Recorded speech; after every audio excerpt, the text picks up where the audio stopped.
For viewers in the house, shout out po. At again, magandang araw po sa inyo lahat. Pag-usapan natin ito mga kaibigan. Garma at Digong, nagkatiwalaan sa isa't isa. Diba? Ito ngayon mga kaibigan, no? Ito ang kwento dyan, ha? Panoorin lang natin na mabilisan yung mga video. Pagkatapos ay pag-usapan natin. Ano po? Okay. Video number 1. Ito, video number 1 mga kaibigan, ha? Ito muna, siyempre, kinakailangan alam natin yung kilalanin muna natin itong si Colonel Garma, no mga kaibigan. So video number 1, kilalanin natin si the former president in the same way that he trusted you. Pinagtitiwalaan nyo din po ba siya kung paano niya kayo pinagtitiwalaan? Lahat ng mga drug lords at lahat ng mga sangkot dito sa dangerous drugs. Your Honor. Saan po kayo nag-aral ng elementarya? Solana, Cagayan. Cagayan. Your Honor. High school. Cagayano. Tugigaraw. Where's Tugigaraw? St. Louis College. Now it's St. Louis University, Your Honor. Nasaan po ang Tugigaraw? It's still in Cagayan. It's also in Cagayan. Yes. How about your college? Saan po kayo nakatapos ng kolehiyo? I finished my college sa Philippine National Police Academy, Your Honor. PNPA po? Diretso kayong PNPA? No, Your Honor. My before I entered PNPA, I studied in Cagayan. Ang gulo nito mga kaibigan, no? Sabi niya na PNPA, tapos meron pang last, no, Cagayan, okay. Ano pong una niyong inaral sa Cagayan? AB Mathematics, Your Honor. AB Mathematics. Ano po bang trabaho ng mga graduate ng AB Mathematics? As I understand, usually teacher, tama ho ba? Yes, Your Honor, but I dreamed to become a lawyer nung inaral ko po yun. Are you a lawyer as well? No, Your Honor. You plan to become a lawyer during that time? Yes, Your Honor. Thank you. And after finishing this AB Mathematics, ano pong sunod yung ginawa sa buhay? I entered the Philippine National Police Academy in 1995, Your Honor. When is this? Okay, tandaan niyo mga kaibigan, 1995 ha. Nung pumasok siya sa PNPA 1995, no. Titingnan lang natin kung gaano kabilis yung pag-angat niya ni Colonel Garma, no, Colonel Garma mga kaibigan, okay? Tuloy natin. 1995. 1995. Pumasok po kayo ng PNPA. Yes, Your Honor. And when did you finish your studies in PNPA? That's April 25 of 1997, Your Honor. 1995, 1997, 2 years lang. 2 years lang siya nag-aral ng sa PNPA, mga kaibigan. Ibig sabihin, meron ba nakakaalam sa inyo diyan? 2 years lang po ba talaga yung 2 years lang po ba talaga yung tawag dito? Yung pag-aaral ng pagka-pulis, 2 years lang ba? Kasi 1995 siya pumasok ng PNPA, tapos graduate siya 1997. So 2 years lang, no, mga kaibigan. Bakit parang sadya pa talaga no? Sadyang lahat ata dito kay Colonel Garma ay fast forward, mga kaibigan. Diba? Ang bilis, no? 2 years lang. Okay. 1997. After finishing your study, Kat, hello, and shout out Kat. Yan, okay. Tuloy. in PNPA, that is 1997. Kayo po ba'y pumasok na agad sa serbisyo sa Philippine National Police? Yes, Your Honor. Yes. And maaari po bang malaman, 10 kayo Okay, graduate na nga pala siya ng AB Mathematics, no, mga kaibigan. Okay, sige. Pwede pala yun, alright. Sige. Yun, Erwin Dumlao, noong araw 2 years lang, sir. Okay, shout out sa iyo Erwin Dumlao, Maraming salamat sa info. Nung araw pala, okay. Degree holder na kasi kaya 2 years lang, sabi ni Helen Mangkaw. And credited mga ibang subjects niya noong kumuha siya ng BS Math. Okay, alright. Maraming salamat. Okay? Kaya alam niyo mga kaibigan, yan ang kagandahan na kapag tayo ay nagla-livestream, nagtatanong din tayo doon sa mga sa mga kaibigan natin, mga kaibigan, dahil talagang hindi naman lahat alam, 'di ba? Hindi naman lahat alam ng host, 'di ba? So pagka minsan talagang minsan o madalas sa minsan mga kaibigan ay kumukuha din tayo ng mga idea at mga impormasyon sa inyo na mga kaibigan natin na nariyan at nakikinig, nanonood sa atin. Okay? Tuloy natin. unang na destino? Okay. We were based in Camp Crame. We were made to choose kung ano pong region ang gusto namin. 3 po ang hiningi sa aming region during that time. Okay. So pinili ko po ang Ito na, papasok na dito mga kaibigan. Papasok na dito, i-connect natin to mga kaibigan. Region 11. Region 11. Ano ba yung Region 11? Davao, di ba mga kaibigan? Tama ba ako? Davao, no mga kaibigan? Yung Region 11, Davao. O, tuloy. Region, I think 13, and then Region 2 was my last option. Based on my research, sabi ni Beverly, shoutout Beverly ha. O, Beverly, shoutout sa iyo kung ano-ano kinakalkal, walang kwenta, samantalang ang daming problema. Alam nyo mga kaibigan, ano, yung sinasabi ninyo kung ano-ano kinakalkal, yun nga yung ano di ba? Yun nga yung importante di ba?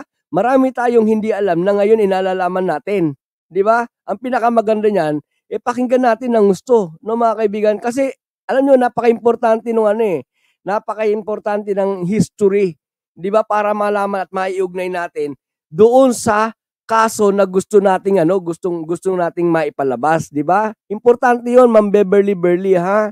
Importante 'yon, okay? O, tuloy. Colonel Garma, 1996 to 1998, kayo po ang anti-vice unit head ng Davao.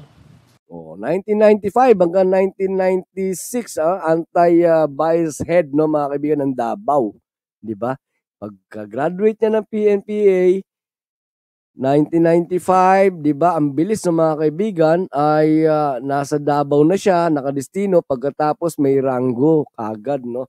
And during that time, mga kaibigan, di ba, alam ko, 1995, parang Duterte na ang mayor no? Mga kaibigan. Ay, masyado ka nagmamadali, Hosa. Di ba? Masyado ka nagmamadali, host. Masyado ka nagmamadali, di ba? Hindi, tinatanong ko lang, no, mga kaibigan. I think during that time ay Duterte na ang mayor, na ang may hawak sa Davao, di ba? O, tinatanong ko lang. No, Mr. Chair, it's from 1997. So this is 97 to 98. That's October. Yes, and you will agree with me during that time, kakagraduate nyo lang from PNPA. Somehow. Yes, Your Honor. And after this assignment, ano pong sumunod?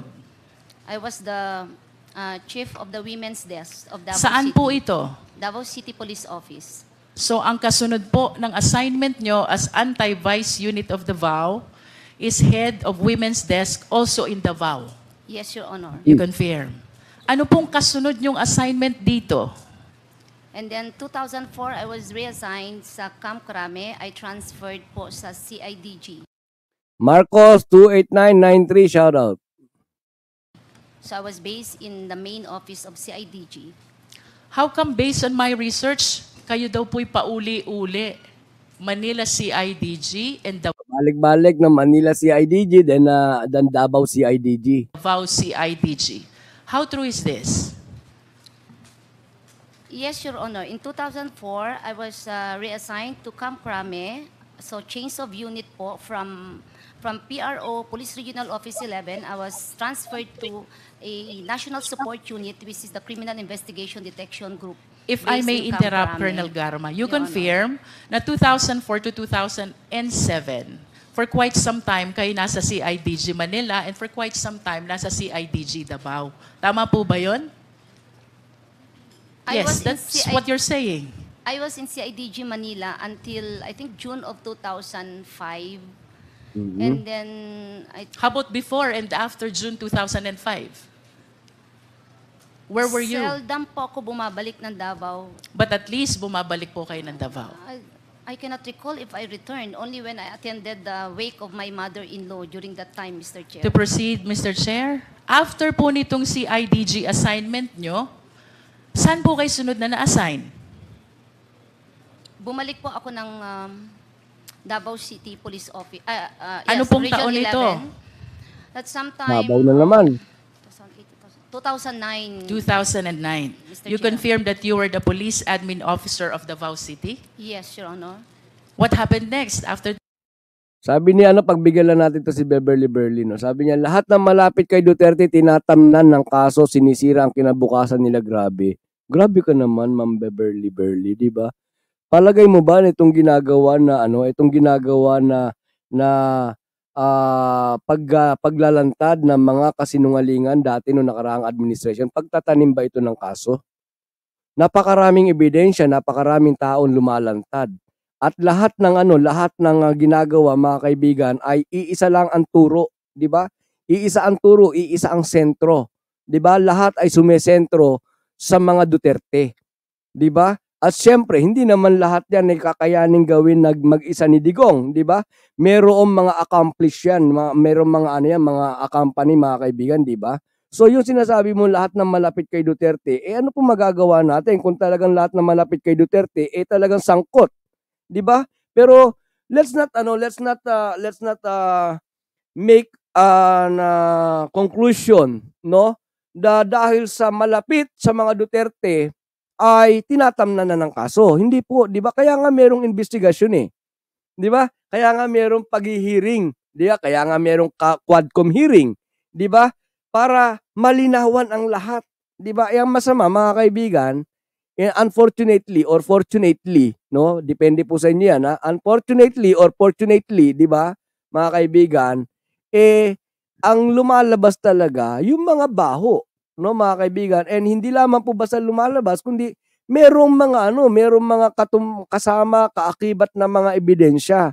'Di ba? So hindi po natin masasabi na pagtatanim kaso ito, no, mga kaibigan, dahil gumugulong yung hearing eh. 'Di ba? Pagkatapos sa paggulong talagang lumalantad yung katotohanan. Hindi po yung pagtatanim ng hindi po yung pagtatanim ng kaso, no, mga kaibigan. Sabi niya, pero sinungaling ang mga nakadikit kay Duterte, sabi yan ni Marcos, okay? And sabi ni Otso, ang alam ko si Attorney Maudigs ang nagtatanim ng ebidensya. Exactly, di ba? Tuloy natin ito, mga kaibigan, medyo i-pass forward na natin. Yan, pass forward na natin. Kaya lang po kayo umalis ng Davao during this time? Yes. Is because your marriage is failing already? Yes, Your Honor. Oy, meron ng failure ng marriage sa unang asawa, mga kaibigan. And there was a big scandal, so I have to leave Davao. Thank you. Colonel Garma. May big scandal daw, mga kaibigan. Failure na, no? Nagfe-fail na yung relasyon nilang mag-asawa, mga kaibigan. Pagkatapos, meron daw malaking iskandalo, kaya medyo umalis-alis na muna ng Davao. Tandaan nyo, mga kaibigan, ang pamagat ng ating topic ngayon ay Garma and Duterte, ha? How about 2009? You were Davao City Police Admin Officer. Would you agree with me if I would say na hindi po kayo mapupunta dito kung hindi payag ang dating Pangulo? Ayun, di ba, mga kaibigan? Medyo umaangat ang ranggo, di ba, pagkatapos ang posisyon sa Davao. Di ba, mga kaibigan? Ito si Kongresista Luis Tro ba ito, mga kaibigan, no? Medyo rin to, no? Talaga namang simple lang ang mga tanong nito pero may laman, mga kaibigan. No, Your Honor. How about your appointment from 2011 to 2016? Station Commander po kayo ng Davao? Davao na naman. Commander. At ito po hindi rin mangyayari kung hindi payag at walang conformity ang dating Pangulo. Sumasang-ayon po ba kayo? Because it is a station commander position, it must be approved by the Office of the Mayor, Mr. Chair. So you agree? Yes, Mr. And your appointment in Santa Ana, Davao, this has to be with the conformity of the mayor as well. Tama po ba? Yes.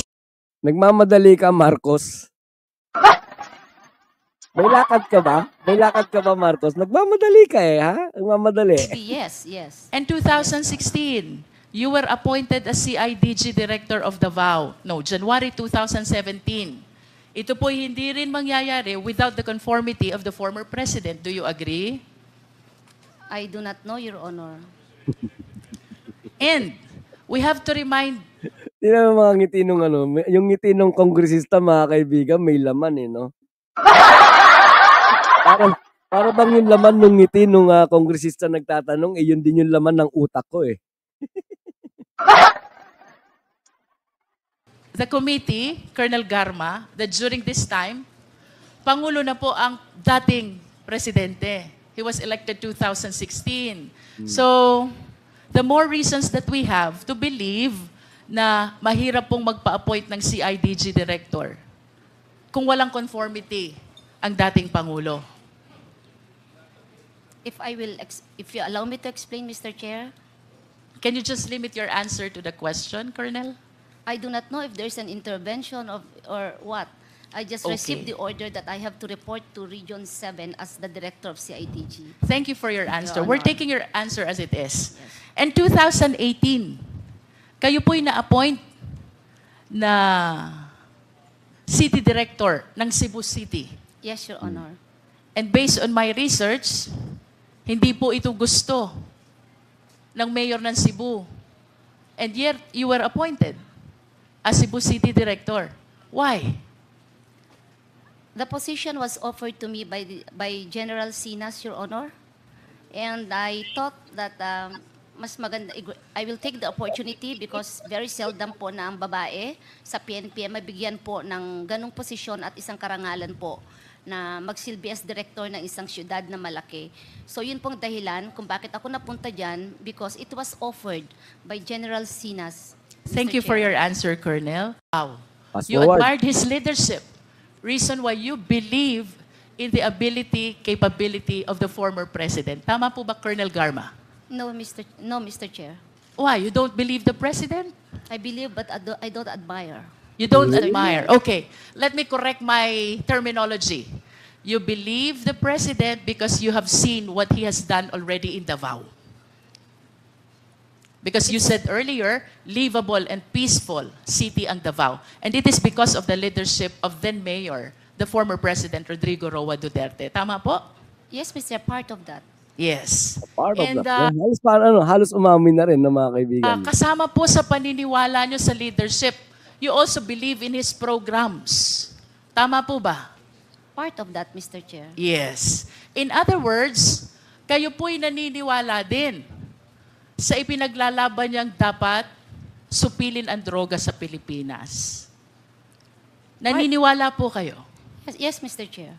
And naniniwala din po kayo na dapat mawala lahat ng mga drug lords at lahat ng mga sangkot dito sa dangerous drugs operation. May I ask what Naniniwala it means? din po kayo na dapat mawala lahat ng mga drug lords. Hindi po yung term na mawala, Mr. Chair. I think justice should be served, but Yes, not mawala. justice should be served. Yes, Mr. And Chair. in conclusion, Colonel Garma, naniniwala po kayo sa war against drugs.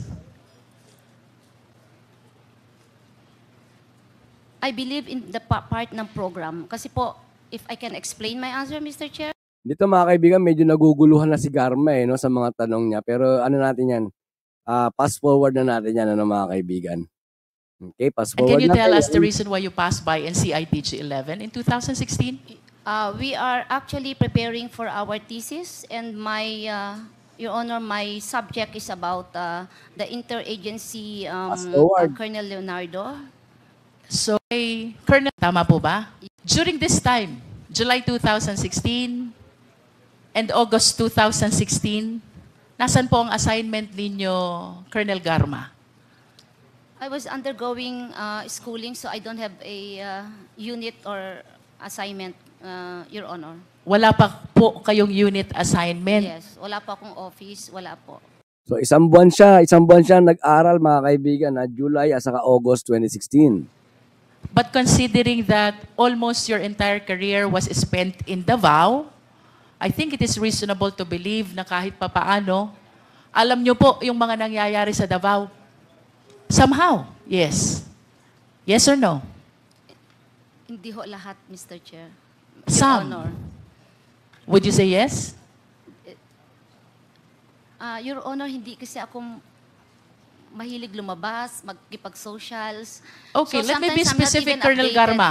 Except kung trabaho ko po yun, Mr. Did Chair. you come across the killing of 3 Chinese nationals in Davao Penal Farm and Colony? Of course, nabalita po narinig namin, yes. Saan nyo po nabalita? Hindi ko na po ma-recall, but Di ba? So hindi niya maano yan mga kaibigan, pero siya yung itinuturo, di ba? And hindi ang point ko dito mga kaibigan, hindi yun doon sa hindi yun sa siya ang itinuro na kausap na 'di ba yung may kaugnayan doon sa superintendent, 'di ba? Yun yung kwento noon mga kaibigan. Dito ang gusto ko lang iano rito mga kaibigan is mula nung pagka-graduate niya ng PNPA, 'di ba? Talagang lahat ng kanyang assignment more on Region 11, Davao. Babalik ng Manila, babalik ng Davao, 'di ba? Pagkatapos kapag bumabalik siya, may kasamang promotion, no mga kaibigan. And during that time, talagang, 'di ba? Ang mayor at tapos ang pangulo na ay si Duterte, no mga kaibigan. And during that time also mga kaibigan, nagkaroon na ng problema yung samahan ng mag-asawa, 'di ba? Nagkaroon na ng problema yung samahan ng mag-asawa pagkatapos nagkaroon ng tinatawag dito na yung sinabi niya kanina, no, nagkaroon ng kaguluhan, no, kaya inaisip niya na mas maganda na umalis siya ng Davao, 'di ba mga kaibigan?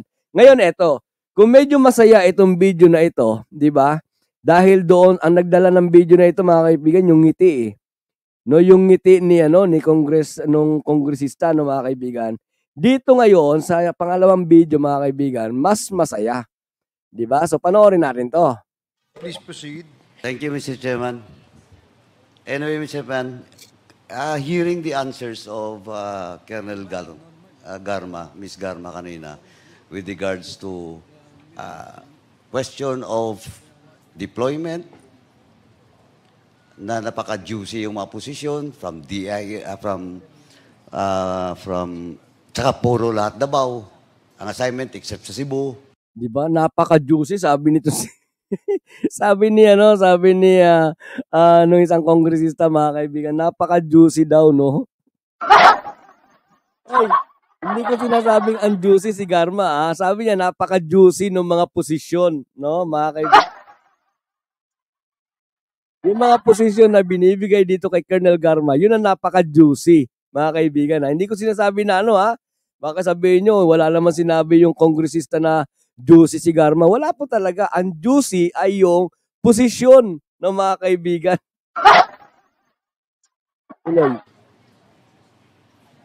Tapos nag-schooling, tapos early retirement. Again, can you state when was the date or the year that you retired? That's June of 2019, Your Honor. June of 2019. When did you assume as PCSO chairman? July 15 of 2019. Oh. Pansin nyo mga kaibigan, pansin nyo? June 2019, nag-early retirement siya. Tapos July ng 2019, pumasok siya ngayon sa PCSO. And during that time mga kaibigan, ang Pangulo 2019 ay si Digong Nyoonila. And before that mga kaibigan, nakita na rin natin, no, doon sa unang video na pinanood natin na sabi nga nitong isang kongresista, napaka-juicy ng mga posisyon na hinawakan nitong si Colonel Garma doon sa Davao, no mga kaibigan. Medyo sumablay lang medyo nalayo lang ng konti pero malapit pa rin sa Davao, Cebu, 'di ba? Nang ilang panahon lang tapos balik na naman sa Davao, no mga kaibigan. Bakit kaya? Bakit kaya pinag-early retirement etong si Garma? Tapos after 1 month nilagay sa PCSO. Parang ayaw ata malayo ni Digong nyo sa kanya, no? 1 month lang. Di ba? Tama? 1 month? 15 days, I think, Your Honor. Oh, 15 days pa. Sobra. Now, during the interpellation, Mr. Chairman, ng mga members kanina, Exactly, trigger woman. Ma'am Garma, Miss Garma, keep on denying that he's close to the former president. Yun, di ba? Idinideny, no, mga kaibigan, na siya ay close sa presidente. Di ba? Kasi sabi mo lang lagi, maybe. Binigyan ka ng posisyon. Tingnan mo. You check the record. 10 years pa yung supposedly before you retire, 10 years ka pa, but you opt to early retirement.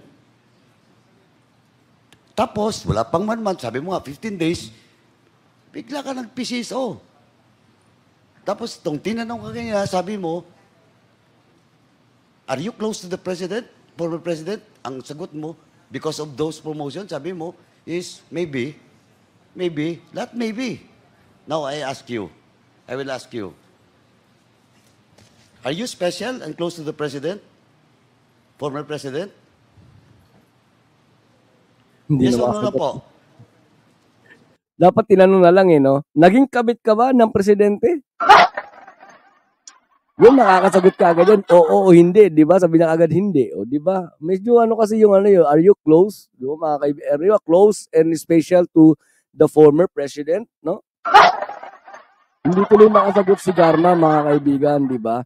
Ngayon, ito mga kaibigan, sa isang to make the long story short, no mga kaibigan, to make the long story short, ay, etong si Garma, mga kaibigan, talagang kumbaga ay, sabi nga nitong huling kongresista na nagtanong, mga kaibigan, ay very juicy daw yung kanyang mga naging promotion. Pagkatapos, nakakatawag lang ng pansin, no, mga kaibigan. Sabi ko nga, I'm trying to look yung kung ano yung picture nitong si Garma so panahon na siya ay medyo kabataan pa, like mga 1997, 2000, then mga 2000 hanggang 2016, no, mga kaibigan.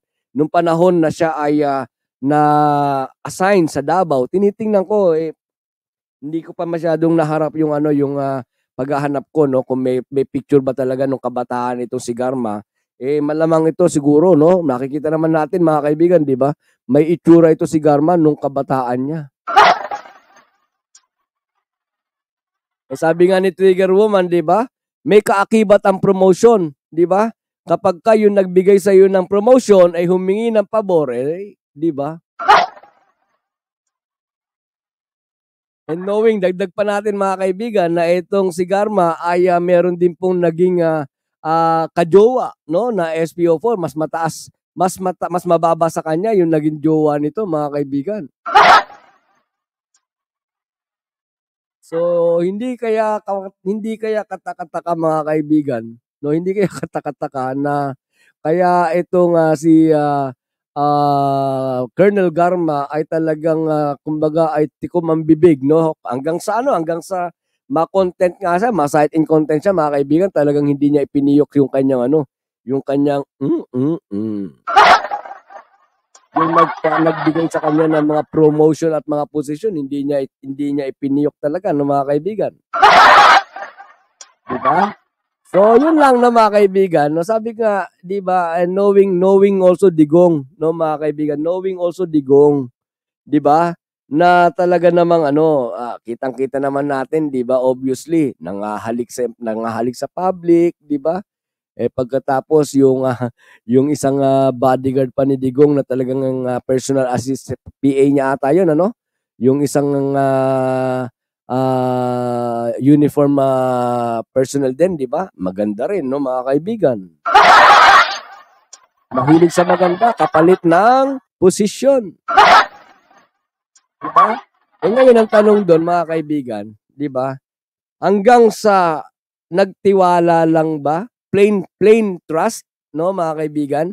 Yung ginawa dito ni Digong, kaya napakabilis ng kanyang pag-angat, di ba? Pagka-graduate, tapos yung mga naging position niya sa Davao, pagkatapos ay nung Pangulo na si Digong, mga kaibigan, ay pinag-early retirement niya, di ba? Para hindi malayo sa kanya, inilagay niya. 1 buwan lang nagpahinga or 15 days lang nagpahinga, naging, di ba, GM na po ng PCSO, no, mga kaibigan. So, hanggang plain trust lang ba? Or talagang there is something na talagang nagtiwalaan sila sa isa't isa? Di ba? Para bang magsing irog, ipinagkatiwala ko sa iyo yung matamis kong oo. Di ba? Dapat ay ipagkatiwala mo rin sa akin. Diba? Kayo na bahalang humusga, mga kaibigan, no? Kayo na bahalang humusga, di ba? Kung meron kayong karagdagang masasabi dito sa ating pinag-uusapan, no, mga kaibigan, paki-comment nyo lamang po diyan sa ating comment section sa baba, no, mga kaibigan. Dahil sa yan po ay ating binabasa, no, mga kaibigan. Napaka-importante ng pag-comment niyo diyan, lalong-lalo na po, no, yung mga team replayer natin, no, mga kaibigan. And don't forget to like and share, mga kaibigan.